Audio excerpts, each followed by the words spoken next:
Olá, meu nome é Paulo Cogos e me mandaram uma coisa que me deixou extremamente nervoso, que é um vídeo de um novo canal libertário que surgiu. E como eu disse, existe uma superpopulação de youtubers, e esse canal libertário, que se diz libertário, é mais um câncer que nós temos na internet, que propaga uma falsa ideia do libertarianismo, que inclusive pode espantar muitas pessoas. Um libertarianismo raso, um nihil libertarianismo. E o pior é que eles criticam os libertins, sendo eles próprios libertins.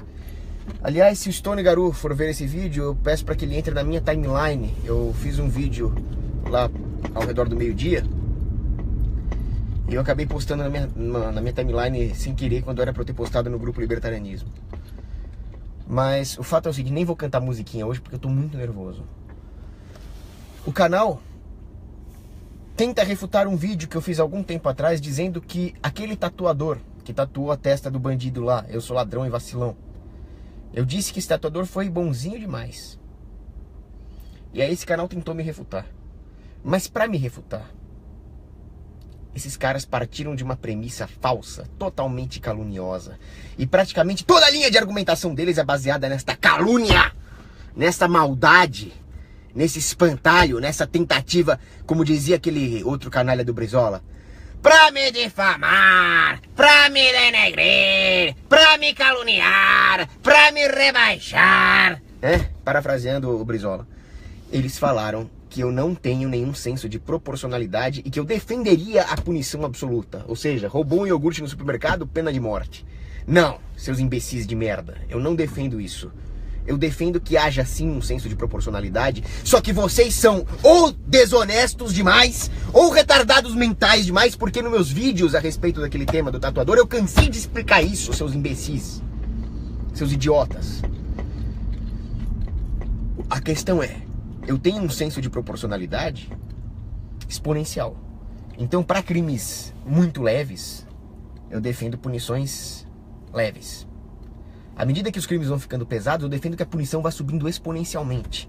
Por que isso? Porque existe uma diferença entre as transgressões que muitos de nós podemos fazer, eu mesmo já cometi algumas, bater em alguém, furtar, atrasar uma entrega. Isso pode acontecer, os empresários às vezes fazem isso. É diferente de um banditismo que demonstra um enorme nível de maldade, de desrespeito pela dignidade humana, onde a pessoa nega a sua própria humanidade. Então há sim uma grande diferença entre as violações do PNA corriqueiras, que devem ser sim punidas, devem ser sim duramente punidas, ninguém tem que pegar leve com crime leve. Deve haver uma restituição com alto grau de proporcionalidade. Então, se eu atrasei uma entrega de um produto, eu devo sim ressarcir o cara em 3, 5, 10 vezes o valor desse produto. Mas é diferente de um estuprador de criancinha, ou um estuprador qualquer, é diferente de um latrocida que mata um pai de família. Se vocês não conseguem enxergar isso, é porque aquilo que eu vivo dizendo nos meus vídeos é verdade. Os libertins, incluindo os donos desse canalzinho de bosta, perderam qualquer senso moral. Se vocês acham que uma briga de bar é igual a um terrorismo islâmico, se vocês acham que atrasar a entrega de um produto é igual estuprar uma moça, então vocês se matem, seus merdas. Deixaram puto. São Gregório de Nissa! São Gregório de Nissa! Dizia o seguinte: existem crimes que não são simplesmente crimes. Trata-se de uma negação da sua própria dignidade. Acaba até tendo algum paralelo com a ética argumentativa do Hoppe, que eu tanto discordo, mas vejam, São Gregório de Nissa disse que quando você comete um crime tão grotesco, tão hediondo, a ponto de negar totalmente qualquer valor humano que haja na sua vítima, você está negando o seu próprio valor humano ao pertencer à mesma categoria ontológica. Lembra um pouco a ética argumentativa, mas com muito mais embasamento moral. Porque tudo que os liberalzinhos falaram, algum doutor da igreja medieval já falou 1000 vezes melhor, né? Então, sim, eu defendo que haja proporcionalidade. Eu sou contra a pena de morte pro ladrãozinho lá que foi tatuado. Eu defendo a tatuagem na cara dele, defendo que ele devia ter tomado umas porradas, mas eu sou contra a pena de morte pra ele. Já um estuprador como o Champinha, eu defendo tortura seguida de morte. Então pronto, aqui, vocês podem discordar, mas aqui já existe proporcionalidade. Por exemplo, um dia eu briguei com uma feminista e a feminista me deu um socão no tórax. Você acha que eu defendo pena de morte para feminista? Não. Eu defenderia que ela tomasse um também. Agora, se ela me desse uma facada, seria bem diferente. Se ela me desse um tiro, seria bem diferente. Bom, então, essa é a primeira coisa. Vocês são uns completos idiotas. Depois vocês falam o seguinte: vocês desviam completamente do tema na tentativa de me refutar e começam a entrar em outras searas aí, inclusive falando da minha ética libertária, que não é uma ética libertária PNAlista. Ah, o PNA. Não.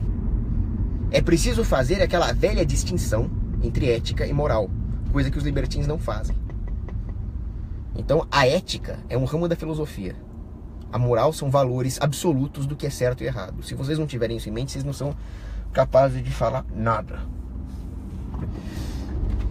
Então, por exemplo, vejamos o caso que vocês mesmos falaram.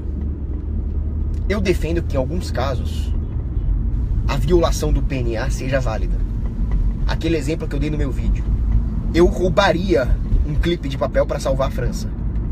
Claro que eu faria isso. Aí vocês falaram, não, mas então você tem que ser punido por roubar um clipe de papel. Você vai salvar a França, você vai ser um herói e tal. E aí você vai ter que restituir o clipe de papel. Muito bem. E se eu tiver que matar alguém para salvar a França? Exemplo. Já dei esse exemplo no vídeo também. Existe um cara com uma moto. Eu preciso da moto para salvar o mundo. Vai cair um asteroide no mundo, vai matar todo mundo. Aí eu falei, cara, eu sou o único cientista que sabe lançar os mísseis para desviar o meteoro. Só que eu não consigo chegar no observatório lá, no silo de mísseis a tempo. Me dá sua moto. Aí o cara falou, eu quero que a humanidade se foda. Eu falei, não, me dá a porra da moto, rapaz. Não, eu sou vegano, eu odeio a humanidade. Me dá a moto, filha da puta! Não dou. Eu vou atirar no cara. Eu vou meter o pipoco nele e vou salvar o mundo. Eu devo ser condenado à morte por isso? Não. Eu violei o PNA? Claro que violei. Mas eu não devo ser condenado à morte por isso. É simples. Use o seu senso moral intuitivo pra você ver que se eu matei um vegano desse pra salvar a humanidade, eu não devo ser punido. Por quê? Santo Tomás de Aquino já falava na distribuição universal dos bens. Não é função social da propriedade coisa de comunista, coisa de retardado. Mas significa que existe uma distribuição própria dos bens.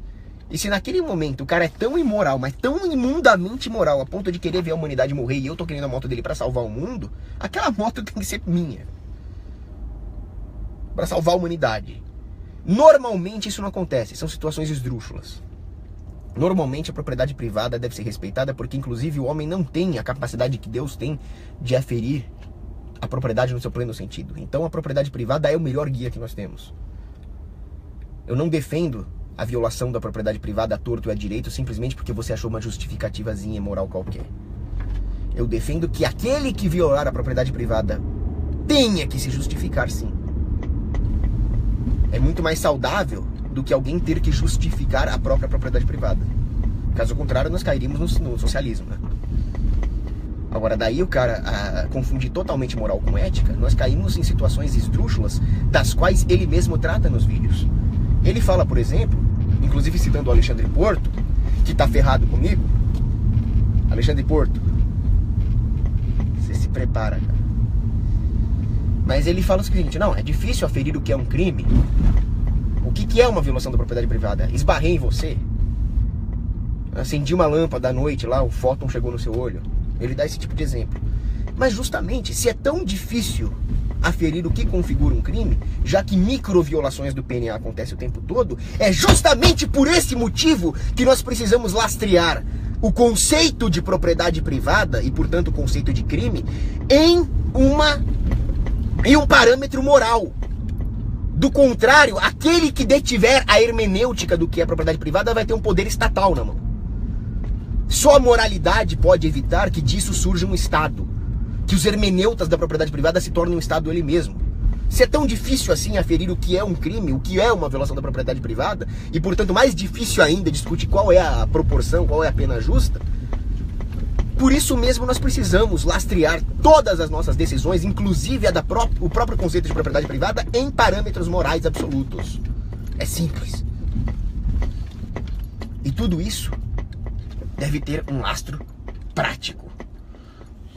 Nós não podemos, por exemplo, cair num erro de Aristóteles, que foi aquela dicotomia entre a teoria, né, a filosofia ética e a moral prática. Nós não podemos cair nessa dicotomia. Justamente existe uma teoria que nós podemos aferir através da ética, que é um ramo da filosofia, para que nós consigamos divisar os valores morais a serem aplicados num sentido prático na sociedade, eliminando essa dicotomia aristotélica. Quem falou isso não fui eu, foi São Boaventura, um dos maiores teólogos e filósofos morais de todos os tempos, da igreja. Muito bem. Aí ele dá um outro exemplo imbecil, o cara lá do canal, do vídeo lá do inferno lá, que ele fala o seguinte: não, se tiver um cara batendo numa velhinha na rua, você não pode chegar batendo no cara. Você precisa ter a virtude do respeito do PNA. Então, se o cara... Esse é o exemplo que o cara deu. O cara disse que eu devo ficar parado observando um cara batendo uma velhinha na rua. Ah, vai se ferrar, rapá! Se eu vi um cara batendo uma velhinha na rua, o cara vai morrer, cara. Eu pego uma Glock e explodo a cabeça dele, cara. E se você tentar fazer alguma coisa comigo, eu explodo a tua também. Ah, plantar batata, rapaz. A legítima defesa de terceiros não só é um direito, como é um dever moral, como disse Santo Tomás de Aquino em Suma Teológica. O homem tem o dever moral. Sai da frente! Pensa que a rua é sua! Trouxa! De defender terceiros! Não coloca o cinto porcaria nenhuma! Legislaçãozinha positivada.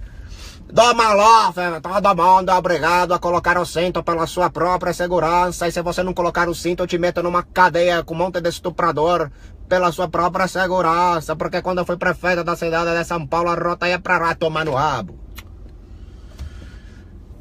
Então, olha o nível do vídeo. O cara critica o libertinismo e fala que eu não posso defender uma velhinha que tá apanhando na rua. Olha o nível que nós chegamos, esses canaizinhos liberalecos.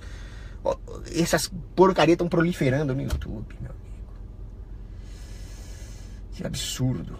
Finalmente, para terminar essa parte mais filosófica, antes de entrar numa outra acusação que ele me fez, eu diria o seguinte: essa ideia de que a propriedade, os direitos do homem derivam somente da razão, é aquela coisa kantiana. Os deveres derivam da razão pura. E o Kant falava: aquilo não é heteronomia, aquilo é autonomia do homem. O homem, então, não está sujeito a uma força externa, e sim a ele próprio. Então a razão pura da autonomia ao homem não é heterônoma. Não, é o contrário. A razão pura, sim, seria uma heteronomia. Porque o homem ficaria sujeito aos seus próprios vícios, aos seus próprios caprichos, aos seus próprios vieses, à sua própria limitação da razão. E pior, ficaria sujeito à limitação da razão dos outros, que nunca vão chegar a um acordo, a não ser que haja um parâmetro moral do que é certo e errado. Afinal, ninguém conhece melhor a nós mesmos do que nós mesmos, não, do que Deus. Deus é mais íntimo de nós do que nós mesmos. Então, se nós usarmos a nossa razão limitada, nós nunca vamos ser autônomos de verdade. É com a obediência a Deus, que tem o melhor plano possível para nós, que nós podemos ser autônomos no sentido pleno. Então vamos parar de laicismo, porque vocês não vão conseguir chegar a lugar nenhum. Como disse Lew Rockwell mesmo, a liberdade é essencial, mas é insuficiente sem a moralidade cristã. E se eu for ateu? Se você for ateu, você reza para Nossa Senhora Aparecida para que o resto do mundo seja cristão. Porque aí a sua liberdade de ser ateu vai estar bem mais assegurada. Inclusive eu tenho um amigo judeu que a filha dele namora com um muçulmano, cara. E esse meu amigo judeu vivia tentando me converter ao judaísmo.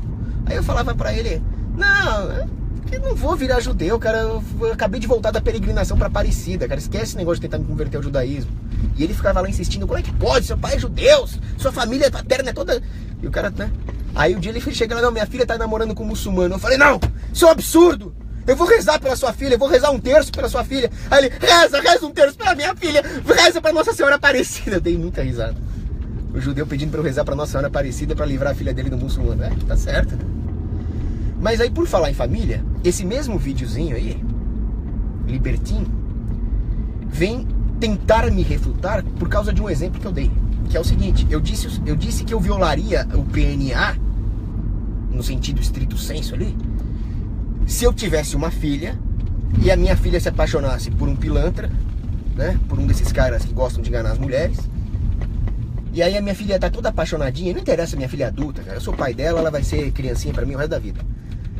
E eu ia pegar o cara e falar: cara, primeiro eu ia meter a porrada nele, quebrar todos os dentes dele. Depois eu ia falar: se você chegar perto da minha filha de novo, você vai conhecer a minha shotgun. da pior forma possível. E depois da minha shotgun, você vai conhecer a Jesus. E aí ele vai te julgar. Então, sim, eu protegeria minha filha desse jeito. Tô nem aí pro PNA. Aí o cara vem falar que eu não sou libertário por causa disso. E ainda me compara ao Estado. Bom, primeira coisa. Fazer esse tipo de analogia é extremamente perigoso. Comparar a família ao Estado. Nós precisamos de autoridade. Nós precisamos de coerção. É utópico achar que você vai ter uma sociedade onde ninguém seja coagido a nada. Mas justamente os órgãos, as instituições que aplicam a coerção se tornam uma ameaça em si próprios. Por isso é importante haver uma instituição ordenada pelos afetos mais íntimos, que é a família. Porque a família é capaz de proteger os indivíduos que são seus membros, de garantir uma subsidiariedade que lhes dê sustento, sem que caia no risco moral representado por qualquer instituição externa à família. Ou seja, a família é o grande bastião que nós temos contra o Estado. E é necessário que a família exerça o seu papel protetor. Mesmo que isso atropele a ideia absurda e rasa dos libertins sobre o que é liberdade e sobre o que são os direitos. Então, para começar, a família não é o Estado. A família é um hedge que nós fazemos contra o Estado. A família exerce as coerções que são necessárias, as pressões que são necessárias, sem que caia no risco moral do Estado. Segunda coisa. Esta é a função de um pai. Esses libertins que falam que eu violaria o PNA, violaria a moral e não estaria sendo virtuoso, deixa eu parar um pouco aqui, para eu me concentrar melhor. Vou fazer uma balizinha bem tranquila. Então o cara fala que eu tô violando as virtudes, que a minha filha deveria aprender por ela própria a se livrar de um canalha desses, etc. Não. A virtude é um exercício. Portanto, a virtude tem também a sua origem na praxis. Uma praxis que deve ser orientada por uma teleologia. Então aqui eu estou voltando ao que tinha de bom em Aristóteles. Agora, vai falar em Aristóteles, em Santo Tomás de Aquino, pra vocês libertim, cara. Pra eles é PNA. Então, a família tem essa função. Teleologia, finalidade da família é proteger os seus membros. Inclusive, qual é a finalidade da mulher? A finalidade da mulher é constituir uma família saudável, gerando uma prole saudável, sendo um centro de difusão do amor, do que é de mais elevado. Ela recebe ali o sustento material e difunde algo muito mais elevado que é o amor. As feministas acham que é errado falar isso, mas eu tô falando que a mulher é até superior ao homem nesse ponto. Então eu não posso deixar que a minha filha perca essa função ficando na mão de um canalha que não vai deixar que ela exerça a sua própria plenitude de finalidades. Então, teleologicamente, sim, eu tô certo em meter porrada no cara que viesse pra cima da minha filha. Absurdo. Total. Esses caras não têm a menor noção do que falam. Aí, como é que o cara falou no vídeo? Negócio de experiência. Ele falou, não, você não vai deixar sua filha ter experiências. Ela precisa ter experiência pra saber o que é errado. Olha o nível de relativismo moral de um lixo desses. Então você vai deixar sua filha ter experiência de aborto pra saber que o aborto é errado? Experiência com droga? Ou você vai deixar sua filha entrar na criminalidade pra ela aprender o quanto que cometer um crime te lesa por dentro, te lesa a alma? Você vai fazer uma experiência, então? Vamos experimentar o comunismo pra ver se é bom? Vai morrer 100 milhões de pessoas, mas vai ser só uma experiência. Vá a merda você e suas experiências! Nós conseguimos usar a razão pra saber a priori se alguma coisa presta ou se alguma coisa não presta. Eu não preciso experimentar o socialismo pra saber que é uma merda, porque eu tenho a economia austríaca priorística aqui comigo, é minha arma, rapaz. Eu não preciso experimentar cocaína pra saber que é uma merda. Até aquele maloqueiro do Sabotagem falava, a cocaína, é uma bosta, uma bosta, uma bosta. Até ele, cara, não precisa, cara. Escuta e pronto.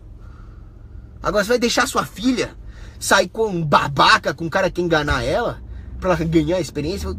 Experiência é o cacete, cara. Eu vou ganhar experiência no jiu-jitsu se um cara fizer isso. Vai ter porrada no cara desse.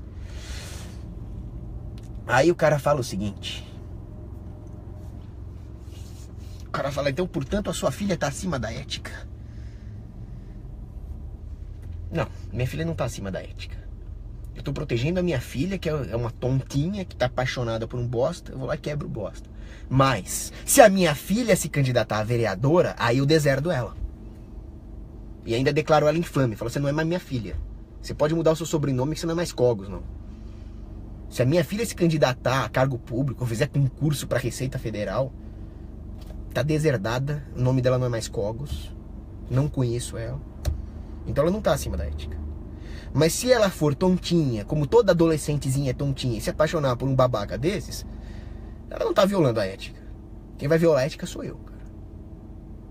Meter a 12 na cabeça do caboclo lá, cara. Aí o cara fala assim, não, mas você não pode fazer isso porque a culpa é sua, você foi um mau pai, você não criou sua filha direito. É por causa do seu déficit como pai que ela se meteu com um cara desse. Cara, é claro que eu vou ter déficit como pai. Eu não sou o Espírito Santo. Eu não vou infundir a graça plena no coração da minha filha. Eu não sou o Espírito Santo. Eu vou tentar fazer o melhor possível. Mas vai haver falhas. Eu não controlo a mente da minha filha. Ela é outro indivíduo. Certo? Então, ela vai cometer falhas. Agora, a minha função como pai é fazer o melhor possível. E o melhor possível é meter a porrada num caboclo que dá em cima da minha filha, querendo enganá-la. Então, na hora que eu tô metendo a porrada, eu não tô assumindo a minha falha como pai. Eu tô sendo um bom pai. E falho seria se eu fosse omisso. Cara bobo. Agora, nós temos uma autoridade familiar. O pai tem que saber o que é bom pra filha, tem que proteger a filha. Agora, se nós formos omitir e deixar as famílias se desestruturarem dessa forma, onde um pai abdica das suas funções por causa da noção rasa de PNA da cabeça de um libertino, nós vamos deixar toda a autoridade moral na mão daquela elite que se formaria, uma elite natural que se tornaria artificial, que faria a hermenêutica da propriedade privada no sentido libertino. Então surgiria uma autoridade hermenêutica. Dessa forma, os indivíduos imorais explorariam todas as brechas que se formariam em torno dessa hermenêutica libertina da propriedade privada. Eles dominariam a sociedade. E mais, os bandidões, os criminosos se aproveitariam disso. Porque no momento em que você agisse com a violência, violando o PNA, para defender aquilo que é ordenado e moral, como por exemplo proteger a sua filha contra o enganador, você teria que ser punido segundo a ética libertina. Mas qual seria a punição? Para que você fosse punido e houvesse uma coerência de proporcionalidade, nós teríamos então que ou punir gravemente um pobre pai de família que foi defender a sua filha, ou diminuir a punição de todos os violadores de propriedade privada, incluindo dos bandidos que mereciam ser gravemente punidos. Então os bandidos também se dariam bem numa sociedade libertina, porque não haveria parâmetros morais para diferenciar um pai que meteu a porrada no namorado da filha e um bandido que agrediu uma velhinha para roubar as economias da vida dela. Então essa é a sociedade libertina. Uma sociedade libertina exploraria as brechas morais que surgiriam em torno dessa hermenêutica rasa da propriedade privada para que a virtude fosse demolida. Então eles falam que eu estaria indo contra as virtudes? De jeito nenhum. Pelo contrário, é preciso que haja uma virtude institucionalizada. Não é Estado. Não é Estado. Mas nós não podemos deixar com que as virtudes que formam uma amálgama social desapareçam por causa da ética libertina. Essas virtudes devem ser exercidas num sentido prático. Então essas virtudes sociais devem ser exercidas num sentido prático e institucional. Portanto, nem todo violador do PNA deve ser punido. Depende dessa teleologia moral. Do contrário, você está demolindo as virtudes que formam a amálgama da sociedade e não dando nenhum incentivo para que o indivíduo seja realmente virtuoso. Eu sou a favor de respeitar a propriedade privada, o PNA, na grande, imensa maioria dos casos. Inclusive, por esse mesmo motivo, eu sou contra a própria existência do Estado. Sou a favor de abolir o Estado hoje, debaixo de bala. Agora, cagar em cima da moral, não. Então não me caluniem. Vocês podem fazer outras críticas contra mim. Dizer que eu defendo uma punição absoluta, o cara esbarrou em você na rua, você pena de morte ali, não. Sem calúnias. Vocês querem debater, vocês debatam como homem. Vocês enfrentam os meus argumentos, não esse espantalhozinho que vocês criaram. Vamos ver se tem alguma pergunta muito relevante. Que eu tô sem paciência até pra pergunta hoje. Vamos ver.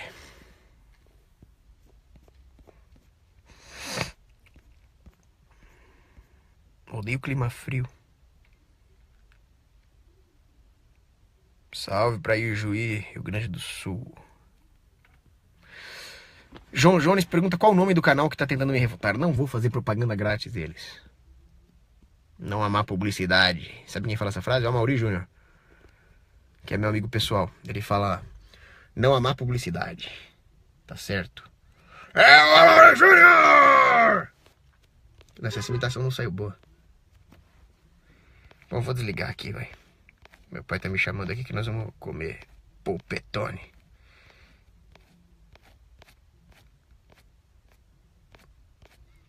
Alexandre Porto, aproveite seus últimos dias.